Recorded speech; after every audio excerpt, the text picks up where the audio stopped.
All right, the next matter we're going to address is People versus Natalie Welch. Miss Welch was charged with possession of meth. And here we go. Buckle up. This case involves a 20-year-old with a cocktail of serious charges: meth, cocaine, fentanyl, and more. Not exactly a starter pack you want at that age. Let's see how this unfolds. Methamphetamine, possession of cocaine, and possession of other controlled substances. She was arrested on November 2nd of 2024. Then the warrant got issued and she got arrested on April 14th of 25. It was set for a felony charge, was reduced to a misdemeanor, pled to use of a controlled substance on April 29th. Pause. Did you catch that? Felony charge is reduced to a misdemeanor. That's a huge break. In legal terms, it means instead of facing potential years in prison, she's down to a lesser charge. But with that comes an expectation. Show up, comply, and take the court seriously. She didn't. She was set for a sentence today with a pre-SI interview on May 16th. That didn't go very well. And she's not here this morning. I frankly didn't know what to do with her. We're talking fentanyl, heroin, cocaine, methamphetamine, not trace amounts either. She's 20 years old, on the road to nowhere. And so I referred it to Mr. Frazine for some help. Right, that line right there. Road to nowhere hits hard. The judge isn't sugarcoating it. At just 20, her choices are already steering her toward tragedy unless something changes fast. I think he was just as frustrated as I was. And now she isn't here. Have you had any contact from her? I told Deanne she's called the office because Deanne told her to call the office, and every time she called, I was either in court or I had just walked out the door. Like she called like late in the day, and so then I haven't had no contact. She has a working phone number. We sent the notice by email and mail, so she got it two ways as to the date of sentencing. Plus, I gave it to her in the courtroom. Okay, so yeah. And I reminded her, and she said she'd be here, but I don't know. This Was she staying with her parents? says she Yeah, was staying in with her Colon. parents in Colon. Yeah, Do we have like a number where you can call and see if she's? I have a phone number There. for her, Your Honor. Do you want me to write it down for you? I've got Oh, it. there Here she she is. is. All right. And that arrives late.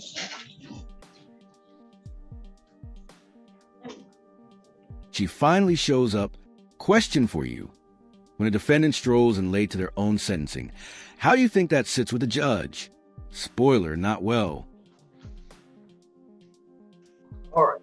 Let me stop this. Your Honor, would it be possible we could get Autumn just to have a test today? Yes. We're gonna do a drug test today to see what we're dealing with. She was unable to give a specimen, but she admitted to using marijuana and methamphetamine 2 days ago. All right, thank you. All right, well, let's then address the sentence. Yikes. Imagine walking into court and basically saying, yeah, I was high this week. In sentencing hearings, honesty is usually better than lying. But this kind of honesty, it confirms exactly what the prosecution fears: active use while on bond. This is a matter of People versus Natalie Nicole Welch. Ms. Welch was, as I stated, I think before she got here, charged with possession of methamphetamine, possession of cocaine, and possession of heroin or fentanyl. Heroin and fentanyl. 4 counts, was reduced to 1 count of use of a controlled substance. The matter was set for sentencing this morning. Daniel Frazine has been tasked with preparing the pre-sentence report. There was some trouble getting her in for the pre-sentence report. We did finally get it done. Mr. Frazine shares many of the same frustration I do, and figuring out what to do here. Ms. Hines, what would you like me to know? Your Honor, before we go forward, maybe I would ask that the court consider canceling her bond and having a drug test before we go forward based on her admissions of use and her admissions of continued use while on bond to Mr. Frazine. I have concerns that she might not be coherent and with us enough to do a sentencing today. I'm certainly willing to have her come back tomorrow or when the court is available, but this is Fair enough. a pretty when significant people- reduction that was given. When for- people come in with alcohol, I had a young man here recently, his blood alcohol level was 0.14, and we were about to do the sentence. We have a standard of how high is too high. And he was almost 1.5 times the legal limit. Well, you can't proceed with a sentencing when the defendant's intoxicated. Great point here. Sentencing requires a defendant to be coherent and able to understand what's happening. If you're drunk, high, or otherwise impaired, the court presses pause. Think of it like signing a contract. You can't agree to terms if you're out of it. So we canceled his bond, spent the night in jail, and we proceeded with the sentence. It's harder of a standard to know with these sorts of tests. And we don't have a test. We have her admissions. And so I don't know whether she's coherent today or not. She seems to be. She was 20 minutes late, but I don't think that was her own fault. I think other people brought her here. And so she's still struggling with, frankly, I was more concerned about the fentanyl than I was the others, but I am very concerned about the meth as well. How old are you, Miss Welch? 20. Yeah, so you're not even old enough to smoke marijuana yet. And so, Ms. Hines, what's your thought? Natalie did say she probably would test positive, so she was honest with me. I don't know what to say. I think she's here. Her mom brought her here. We have a pretty detailed pre-sentence investigation report, and she did indicate that she has started Celebrate Recovery. So she needs some help. 20 years old. It's concerning that, like you said, Your Honor, she's used pretty strong illegal substances that really will ruin her life. Yes, she doesn't get control of it. The struggle is between just letting her go over the waterfall or trying to intervene. She is 20. And these weren't trace amounts. Powerful imagery. Over the waterfall, the judge is weighing whether to let her face the natural consequences of her addiction or throw her a lifeline. That's the tension at the heart of this case. 0.67 of meth, some 1 point some of or 3.5 of some other stuff, then the cocaine, the fentanyl. I forgot they were in there. Addicts don't forget they got user amounts of controlled substance in their possession. She doesn't know whether her boyfriend uses drugs or not. So I don't think she was really upfront about everything. So I'll cancel the bond. I can't get in my scheduling profile right now. Laura, do you know what your schedule looks like this week? Tomorrow I'm in Judge Patterson's courtroom at 9:30. And then I have a sentencing from 11:30 to 5 in Sturgis. 11:30, a sentencing. A divorce mediation. Oh, okay. Sorry. It just feels like it's especially this one. So I will be in mediation. How are you for Wednesday? I have an adjudicatory trial. Yeah, that's set for all day. How are you for Thursday? I have some people in my office, but I can work around that, Your Honor. We can move people if I need to, so. Laura, what do I have for Thursday? It wouldn't let me log in first thing this morning in my ongoing litany of technical problems. I still can't get the Kramer box to work for the Javs recording and wouldn't let me log into the AS400. So I'm assuming you have, does he have PCs tomorrow, PECs tomorrow? I have PCs tomorrow. I mean, I could be over here in the morning. Like I saw next. All right, why don't we set it for 10 o'clock tomorrow? That's fine. Does that work for you, Ms. Davis? I'm doing PCC, so I'll be here. I'd like to have a screen still up there. Well, Just to verify. then there's some, we have to transport her to Three Rivers and somebody has to pay for it. We don't have a funding source to pay for her test. I mean, I think if it's just a matter of giving a urine sample and she's not able to right now, maybe she could within the next hour. Okay, so even get a urine sample. Yeah. All right. I'm around all afternoon too. I mean, I have We'll some set it hearings for with tomorrow Judge at 10. Patterson, but other than that, I'm available this afternoon. I guess I am interested, Ms. Davis, in knowing whether there's any opioids in there as well. So we're gonna wait until we get a test. All right, tomorrow at 10.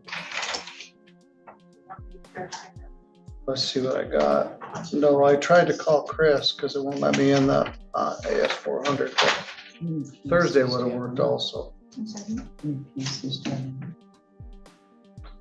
All right, Miss, we'll take it up tomorrow at 10 a.m. here in this courtroom. We're gonna have her wait till she can give a sample and we'll see really what it is we're dealing with. Can they give her some water or something to drink? Yeah. I'm concerned if there are opioids in there as well. We hadn't seen cocaine in a while and it started to make a resurgence. All right, Ms. Welch, you go back at the lockup. At some point, she's gonna need to get lunch, so I'm not sure.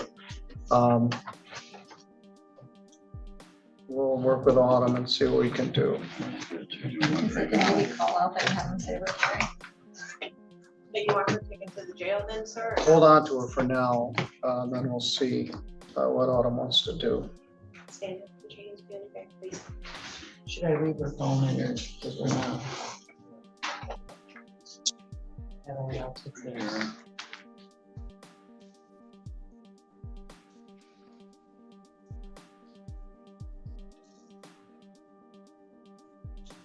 Bond cancellation. Yes. All right. See you tomorrow.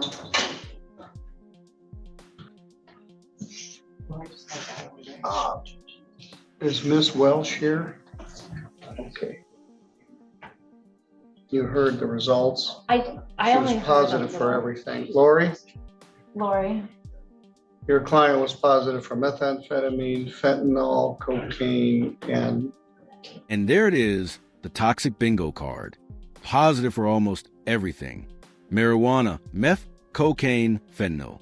It's like her system was running a chemistry lab. perhaps something else. Marijuana, probably. Marijuana. Does Autumn have a test result or something? No, one of the issues is just an instant test.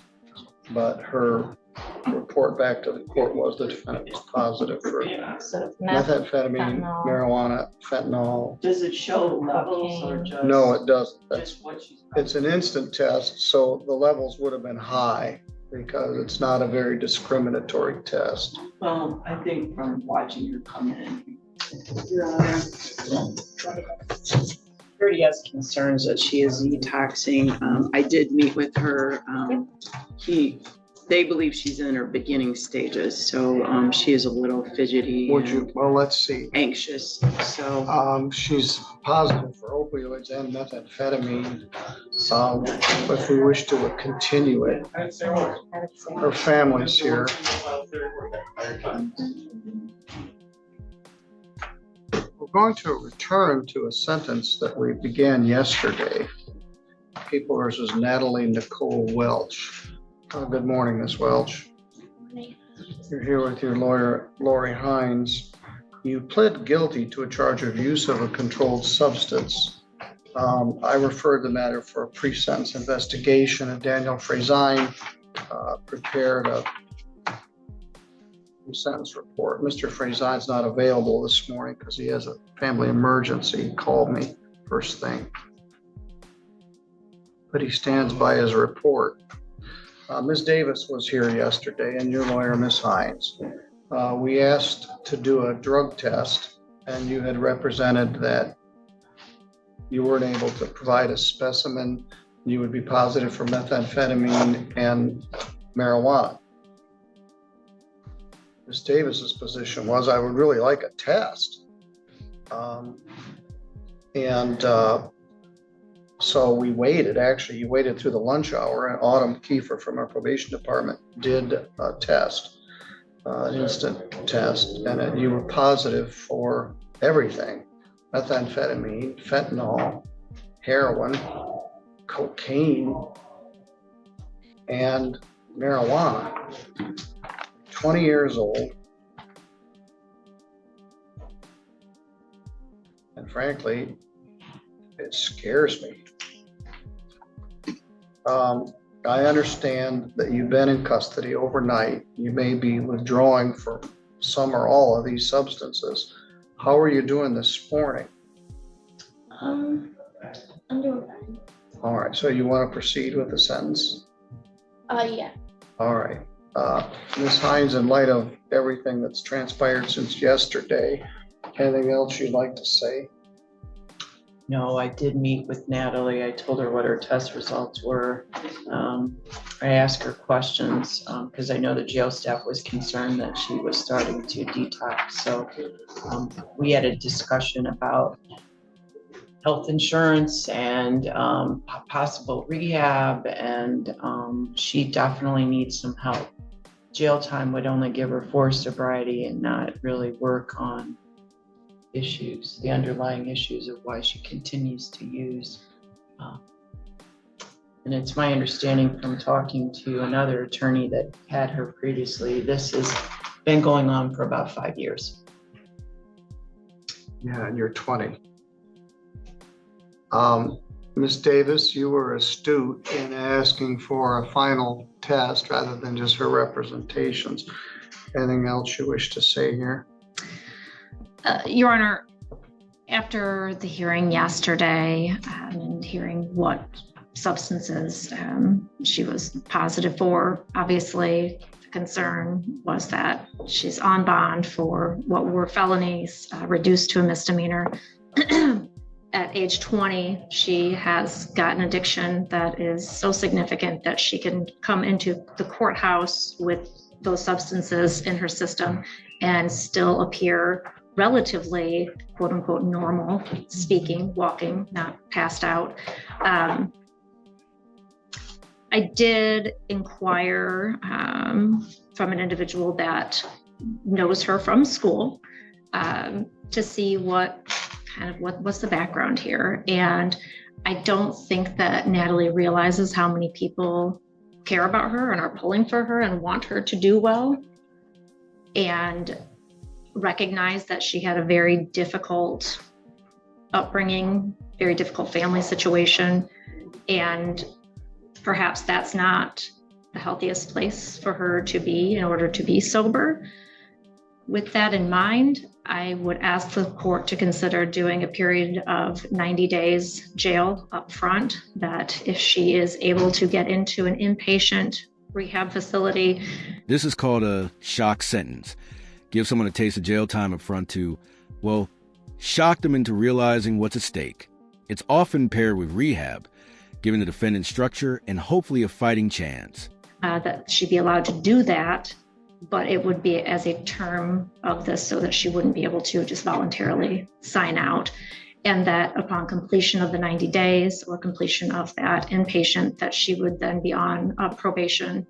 I would request that it be 2 years based on the length of time that she has had these significant issues, and the fact that while on bond, she has admittedly continued to use and hasn't been able to kind of seek out the resources that can help her. So with that, I would ask court take that into consideration. Thank you. Thank you. Yeah, it's an absurd situation we're in. The law, more of the Criminal Justice Reform Act, presumes everybody's going to be free on bond. There's a presumption that there's a PR bond, and certainly a presumption of bond. We used to do drug testing at the Day Reporting Center. We had funding for it from the Community Corrections Grant. Now we just tell people that are addicted, don't use any drugs. And the point of fact is almost everybody would test positive between the date of the pre-exam and the prelim because they're addicted to very powerfully addictive substances. You scare us, Ms. Welch, because there's so many things involved here and you're so young. People don't die from methamphetamine overdoses. They decay over time, and we've certainly seen it. People die from fentanyl overdoses. You got other stuff in there, including cocaine, and some other, and marijuana, and perhaps other prescription stuff. It's frightening. I talked to Mr. Frazine on the phone this morning, and I think we're all on the same page. You need some sober time. We're going to try to see if we can find an inpatient treatment program for you as a condition of your probation. I can amend your jail sentence to let you into an inpatient program. And that's what Ms. Davis suggests. That's what Mr. Frazine suggests. But you need some forced clean time. So I agree with Ms. Davis. You need 24 months of probation. That's the bottom line. Addiction doesn't take a polite break because you're in court. The judge knows that unless she's physically removed from access to drugs, there's no shot at recovery. Do you think this tough love approach is the right call? Or should courts lean more on rehab first? Probation. I'll follow her recommendation. I'm going to order 92 days credit 2, leaving 90 days to serve. The fine is 0. There's a $75 crime victims' rights fee, $50 state minimum fee, $150 attorney fee, and a $960 probation oversight fee. You don't have very much money, so this isn't so much about money.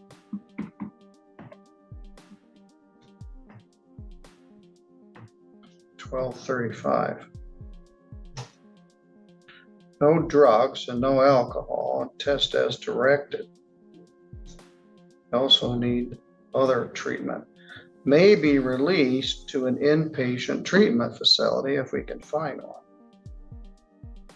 So it could be as soon as the one would be available, I suppose, but it'll be the kind of probation that Ms. Davis reflects that you can't just walk away from it. If we sent you to a treatment program, it'll be a condition of the probation that you participate in it. And if you walk away, it will be a violation of your probation. It'll be back in jail. But right now, you're going to have a rough couple of days. All right, I don't know, she'll be in the jail for some time, potentially as long as 90 days minus good time, which would be 75 days. But I'm envisioning that between then, before then, maybe sooner rather than later, we're going to get you into an inpatient program. I don't know where you're getting these drugs. They weren't trace amounts. You had usable quantities of meth, cocaine, fentanyl, and maybe heroin. Spooky. All right, I don't wish you any ill. I really don't. We've seen you before. I've been here for a long time. And I see what the toll of drugs do to a 20-year-old girl over a 20-year period. And it isn't pretty. You deserve better. So you're going to go to jail. You're going to be there for a while until they can find a place for you to go. Do you have any questions? I understand Autumn kind of was hard on you yesterday back in the lockup.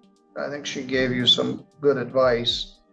You deserve better than where you're headed. So let's see where we can go. So you're free to go.